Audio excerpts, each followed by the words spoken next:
మీనాక్షి నటరాజన్ గారు రావడం జరిగింది. సో, తను వచ్చి రాగానే ఒక మాట చెప్పింది. అంటే సీనియర్ కార్యకర్తలకి పెద్దపీట వేస్తా అని చెప్పేసన్నది. సో, మీలాంటి సీనియర్ అంటే సీనియర్ నాయకులకు ఏమైనా అంటే చిన్న ఆశలు ఏమైనా చిగురించడం జరిగిందా అసలు తన రాకతోని? మీనాక్షి నటరాజన్ గారు రాకముందుకే హ్మ్. కొంతమంది రాష్ట్ర ఎస్సీ కార్పొరేషనే గానీ, ఇంకా ఎనీ కార్పొరేషన్ ఓకే. కొన్ని కార్పొరేషన్‌లకు చైర్మన్‌లను నియమించారు. అవును. అందులో కష్టపడ్డ కార్యకర్తలకే చైర్మన్‌లు ఇచ్చాడు రేవంత్ రెడ్డి గారు. ఓకే. మీనాక్షి నటరాజన్ గారి మెంటాలిటీ ఏదైతే ఉందో, రేవంత్ రెడ్డి గారి మెంటాలిటీ కూడా అదే. కష్టపడ్డ కార్యకర్తలకే పదవులు ఇస్తా అనే ఆలోచనతోని రేవంత్ రెడ్డి గారు ఉన్నారు. ఇప్పుడు ఆయనకు తోడు మీనాక్షి నటరాజన్ గారు వచ్చారు. కానీ గ్రేడ్ 1, గ్రేడ్ 2, గ్రేడ్ 3 అనేది డిసైడ్ హ్మ్. చేసింది. హ్మ్.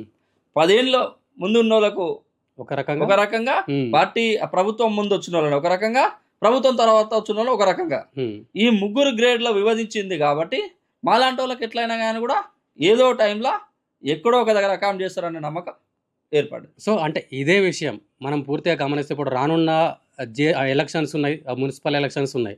సో, ఈ మున్సిపల్ ఎలక్షన్‌లలో ఆల్రెడీ కాంగ్రెస్ పార్టీ నుండి మీ డివిజన్‌కు ఆల్రెడీ ఒక అభ్యర్థి ఉన్నాడు స్వర్ణరాజు గారు. సో, మీరు అదే కాంగ్రెస్ పార్టీలో ఉన్నారు. సో, ఒకవేళ టికెట్ మీకు వస్తుందని మీరేమన్నా ఆశిస్తున్నారా అసలు? అంటే ఈ సిట్యుయేషన్‌లో అంటే ఇద్దరు ఒకటే పార్టీ నుండి మీరు అక్కడ తగ్గట్టు పోటీ ఉంది కాబట్టి. ఇది కాంగ్రెస్ పార్టీ. కాంగ్రెస్ జాతీయ పార్టీ. హ్మ్. ఎప్పుడు ఏ క్షణాన ఏం జరుగుతుందో ఎవరికీ తెలవదు ఫస్ట్ ఆఫ్ ఆల్. టికెట్ ఆశించడంలో తప్పు లేదు. ఓకే. ఎవరైతే సిట్టింగ్ కార్పొరేటర్ ఉన్నారో వాళ్ళకొస్తాయనే నమ్మకం కాంగ్రెస్ పార్టీలో ఉండదు.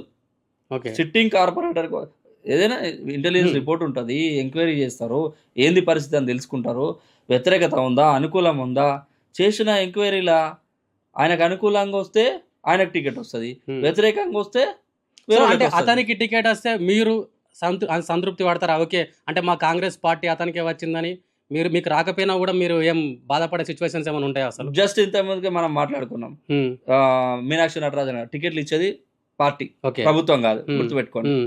Party ticket. మీనాక్షి నటరాజన్ గారు పీసీసీ అధ్యక్షుడు మహేష్ కుమార్ గౌడ్ గారే డిసైడ్ చేస్తారు ఓకే. టికెట్ల విషయంలో. వాళ్ళేమన్నారు? వలసవాదులను ప్రోత్సహించాం మేమన్నారు. ఓకే. వలసవాదుల లెక్కలా చూస్తే వలసవాదులకు టికెట్ రాదు. నేను వాళ్ళ పేరు వీళ్ళ పేరు చెప్పా. ఓకే. అంటే వలసవాదులు మీరు ఇండైరెక్ట్‌గా అంటున్నారు. నేను ఓకే. నేను చెప్తున్నా. హ్మ్. ఎందుకంటే హ్మ్. మా పార్టీ సిద్ధాంతాల ప్రకారం హ్మ్. ఇప్పుడు మాట్లాడిన మీనాక్షి నటరాజన్ గారు గాని, మహేష్ కుమార్ గౌడ్ గారు గాని వలసవాదులని తర్వాత నెక్స్ట్ స్టెప్ చూస్తామన్నారు. హ్మ్. వాళ్ళు చెప్పిన ప్రకారం చూస్తే వలసవాదులకు టికెట్ రాదు. అంటే ఇప్పుడు స్వర్ణరాజు గారికి టికెట్ రాదు. నేను వలసవాదులకు అంటున్నా. స్వర్ణరాజుకి అంటలే. అంటే ఇప్పుడు మీ డివిజన్‌కి వలసవాదులు ఎవరు ఇక్కడ?